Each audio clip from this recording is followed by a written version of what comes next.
Hello to you, and thank you so much for joining us here on CBS 8. I'm Netta Irampour, and here at CBS 8, we are always working for you. We're getting to the bottom of problems that you have asked us about, and we're looking for solutions. We begin today in North Park, where people are waking up to empty gas tanks. Yet thieves are getting more aggressive. They're stealing gas in a way you may not expect. CBS 8's Alex Lai shows us how this is happening and what you can do to protect your car. Thieves are skipping the gas cap and going under cars to drill into the fuel tank and get gas. The damage from this is costing car owners thousands of dollars in repairs. You know, the crime takes minutes for days and days of repair. That's exactly what happened to Marco. He's asked us not to show his face for safety reasons after his car was targeted. Well, turned on the car. I noticed my vehicle dashboard say 0 miles to empty, which is strange. Looked under the car and I saw some shavings. I started to smell gas and I saw a drilled hole in the gas tank. His car's been out of commission for nearly a week. It's been extremely inconvenient not having the vehicle for taking the kids to school. I've missed 4 days of work now. And the expenses keep adding up. Towing fees, gas fees, diagnostic fees. So it's definitely hit the insurance deductible now, $500, but they've shown the repairs to be in the few thousands. But Marco isn't facing this alone. It happened to a neighbor of mine about 2 months ago, and I found it happened to someone about 2 blocks away in March and last week as well on our same street. Your whole fuel tank in the fuel tank. Right now, North Park auto shops like Adventech are seeing more of these cases. I say we see it maybe once a month at least. And it's not an easy or cheap repair. I think it's not like we could just patch it up and let you go on your way. It's just a safety concern. So we have to replace the whole fuel tank, drop it, and then put a new one. A new fuel tank can cost $2,000 to $3,000. Trucks and SUVs seem to be targeted most. They're easier to crawl under and often have larger tanks. Yeah, so I feel like right now it should be a little more concerning just because fuel prices do keep going up. So more people, you'll see them more often than you think. San Diego police say gas theft is a crime and will be fully investigated. Video evidence is very helpful, and so is a witness account. I'm looking in the cameras outside of the complex. Definitely an alarm system or the in-dash cams now that do detect motion. SDPD recommends parking in secured areas if possible, and if it happens to you, report it to police and your insurance. Because even though, you know, they may steal 20 bucks of gas, I don't want to go through insurance and thousands of dollars in repairs again. In North Park, Alex Lai, CBS 8. Yeah, we don't want that happening to you. The San Diego City Council now unanimously approved the Residential Tenant Utility Charges Ordinance. Now, this is aimed at protecting renters from unfair utility billing. The new measure prohibits landlords from overcharging tenants for essential city-provided utilities, including water, wastewater, and waste management services. Tenants can also request and review pass-through charges. A second reading of the ordinance is now scheduled for an upcoming City Council meeting before its final adoption. San Diego County District Attorney's Office now launching a new app that it hopes will make a difference in our region's homelessness crisis. This app is called Shelter Ready. Now, it's intended to be used by outreach workers who can book a shelter bed the same way someone can book a hotel room. All the worker has to do is answer a few questions, put in some information about the person they're trying to help, and what kind of bed they're looking for based on their needs. The app then provides a list of what's available and where in real time. It's a game changer for our outreach teams to be able to look immediately for shelter beds that may be available. Where it doesn't bridge the gap is it doesn't add shelter beds.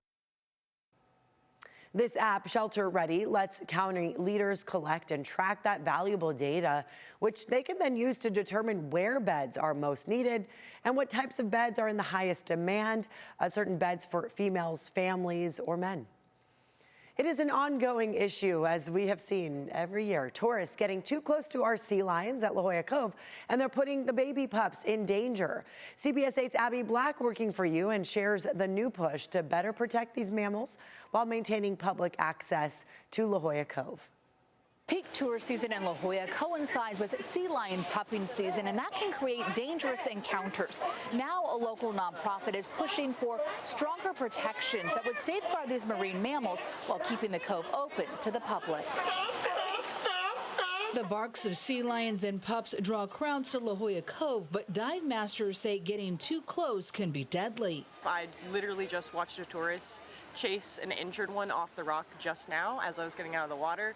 So yeah, they shouldn't be able to get as close and interact with them. Over the years, we've seen viral videos of tours harassing sea lions. Last year, 3 pups died here with human contact suspected as the cause. Since there were 3 pups found dead here, there was a lot of discussion about what should we do to reduce the chaos and minimize the interface between sea lions and people. Chastise serves on the La Jolla Parks and Beaches nonprofit that helped push to create the La Jolla Cove Access Working Group with swimmers, advocates, merchants, and rangers.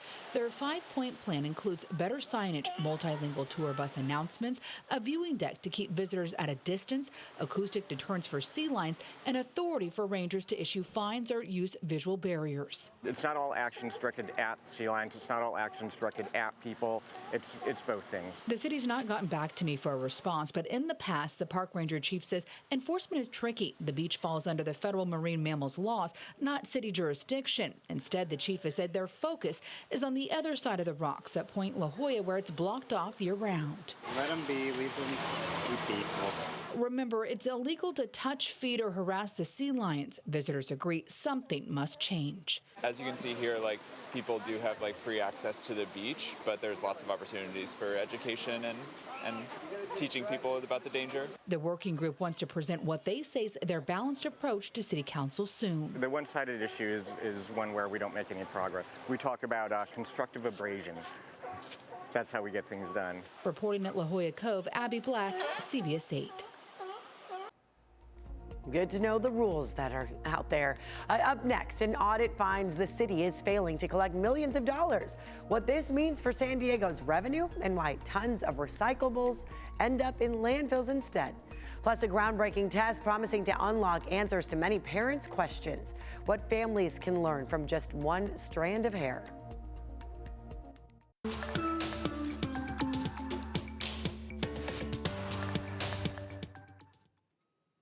Claims the city of San Diego is losing millions of dollars every year through its private trash hauler contracts. It also finds about 75 to 80% of commercial and residential waste trucked to the landfill could potentially be recycled. This means that more waste is filling up the Miramar landfill at a faster rate now, which could force its closure sooner than 2031. That's the current target date to shut it down. They think it'll be filled by then. CBS 8's Richard Allen with the details. I think it's the right thing that we should do to try to, help the earth. It's much better than throwing everything into your garbage can. It's not difficult to find San Diegans who place a high priority on recycling. I thought everybody did, but I guess California is ahead of that. But if it's all not going into where it's supposed to go, that's disheartening. But this new city audit finds that San Diego's recycling rate has stagnated at around 67% for a decade, placing San Diego far behind its established climate goals, which included a 75% recycling rate by 2020, 82% by 2030, and 100% by the year 2040. It's pretty hard to imagine the way it's going now. Still, San Diego, with a 67% recycling rate, is doing relatively well compared to other large cities in California. Behind San Francisco at 81% and Oakland at 74%, but ahead of Los Angeles and San Jose, both at 61%, and Sacramento at 48%. I think we need more education and more incentive maybe to people. This Point Loma resident says these lower than hoped for recycling rates discourage more people from doing their part. It makes me understand why people aren't doing it. They go, well, it's not, I've heard this myself from, neighbors and everybody, it's not going to get recycled, so why should I be doing it? The audit also finds the city is failing to charge the private trash haulers it contracts with high enough fees, which means the city is losing at least $4 million a year and as much as $15 million annually. The audit recommends the city should be raising its trash hauler fees at the rate of inflation, and also recommends the city should provide those trash haulers more incentives to increase recycling. I don't think they're doing everything they should be doing. And that was Richard Allen reporting. In a statement, the city says it agrees with the recommendations in the audit and has come up with a detailed implementation plan. A first-of-its-kind test generating buzz for its claim to detect autism risk in infants as young as 1 month old, all from a single strand of hair. This new test is now available to the public. CBS 8's Abby Black working for you and explains how this works. Today is George's third birthday, but about a year ago, his mom, Rebecca Berthiola from Palmdale, noticed something troubling. George stopped saying mama and other words that he learned. Well, we were on the denial train. Oh, no, he's being a 2-year-old. Oh, no, he's just ignoring his name. He's just ignoring us. But the wait list was 6 months for an autism spectrum disorder evaluation. That's when George's pediatrician recommended a first-of-its-kind test. It's called Clearstrand ASD, and it claims that it can detect autism risk using just a strand of hair.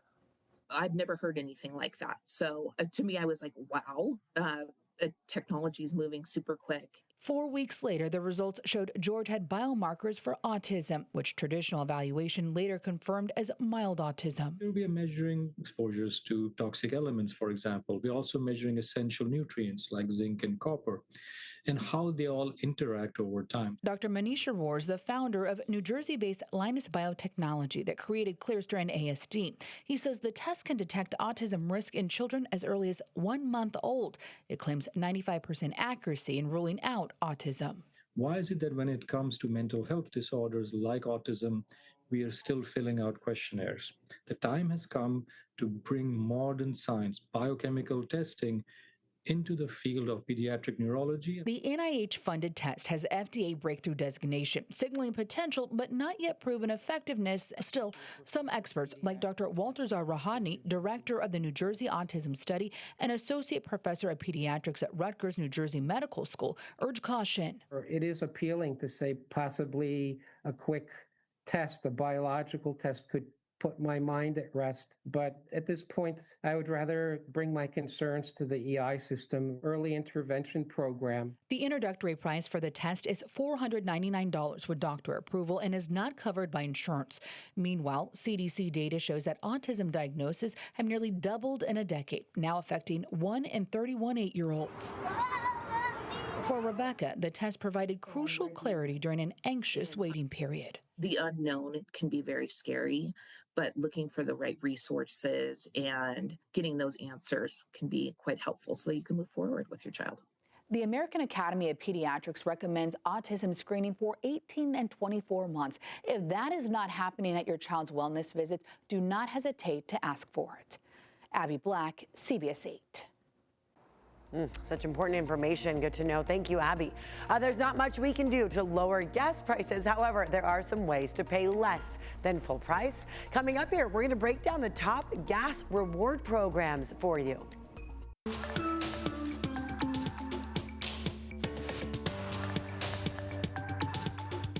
Welcome back. Alzheimer's San Diego recently hosted its annual Date with a Cure event, where many of you were able to bring your questions directly to world-renowned Alzheimer's researchers based right here in San Diego. And as you see right there, our very own Marcella Lee moderated the forum for the 5th year. The researchers shared new advancements in Alzheimer's prevention, treatment, and clinical trials. Dr. Douglas Galasco is board certified in neurology at UC San Diego. Here's what he had to say about new FDA-approved blood tests, which can help detect signs of Alzheimer's. Introduction of these blood tests is, a wonderful progress, and it also creates some conundrums for us. The question is, who should order the blood tests? Anybody, or somebody with some dementia expertise, or somebody in a super specialist clinic? And I think the answer is, we can't really prevent anybody from ordering a blood test. At the moment, all of the guidance is this is not a standalone screening test. It should only be ordered as a clinician after you've seen somebody, taken a history, done some sort of cognitive screening, and have some suspicion that there is definitely a significant cognitive change. Something to talk to your doctor about. More parents are getting a head start now on establishing their children's credit ratings. CBS News says some are adding their kids as authorized users on their existing credit card accounts or opening credit cards in their names. Financial advisor Winnie Sutton says many banks, including Capital One, Bank of America, and Chase, allow kids to be authorized card users as long as they have a social security number. There's really no too early. The earlier, the better, right? If you have a good one that enables you better rates on your mortgage, better rates on your car loan, maybe that apartment you're looking to rent is going to be advantageous to have something more attractive. And most importantly, a lot of employers are actually looking for a high credit score in order to give you that next job too. If you decide to get an early start, make sure you pay your bill in full on time every month to avoid passing down a negative credit score, and monitor your bills to ensure there are no unauthorized purchases. In about 2 weeks from now, California gas prices expected to surge significantly higher as new clean air regulations take effect. CBS 8's Abby Black, working for your wallet, looking into the ways to save at the pump. Gas prices in San Diego continue to hit wallets hard, but there is a way to fight back. Let's take a look at gas reward programs. We're working for you to uncover the best strategies to help you save at the pump. The pain at the pump is real. California has the highest gas prices. A quick check at AAA numbers shows today the national average price of unleaded fuel is $3.12. California and San Diego tip out at $4.70. Enough is enough. We're working for your wallet to find real savings. It's good to have a little bit of extra disposable income to spend elsewhere. I reached out to consumer expert Chip Lupo with Wallet Hub. He tells us drivers can save by shopping around using Gas Buddy, but we found that you can extend those savings even more with gas reward programs. Most of these programs, they're free to join, and you can access them either through an app or through the website. We broke down the top gas reward programs for you. Now, each varies in the amount that you get back, food offers, and cashback options. We found 3 main categories. You have brand loyalty, grocery store gas discounts, and gas apps. If you like a specific gas station, we found that these loyalty programs offer extra perks.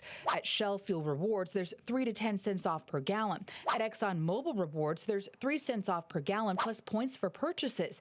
At Chevron, earn points on fuel and store goods. Redeeming 500 points gets you 50 cents off a gallon for 1 fill-up. 7-Eleven, Speedway, Circle K, among others, also offer discounts. Now let's talk stackable offers, where we found that you can earn points at grocery stores towards gas savings. At Vaughn's Albertsons, every 100 points earned gets you 10 cents off a gallon and a single trip at Chevron or Texaco. Ralph's, earn 1 fuel point for every $1 you spend. Redeem at Shell for 3 cents per gallon. Now, for those who like cash back, we found gas apps that pay you.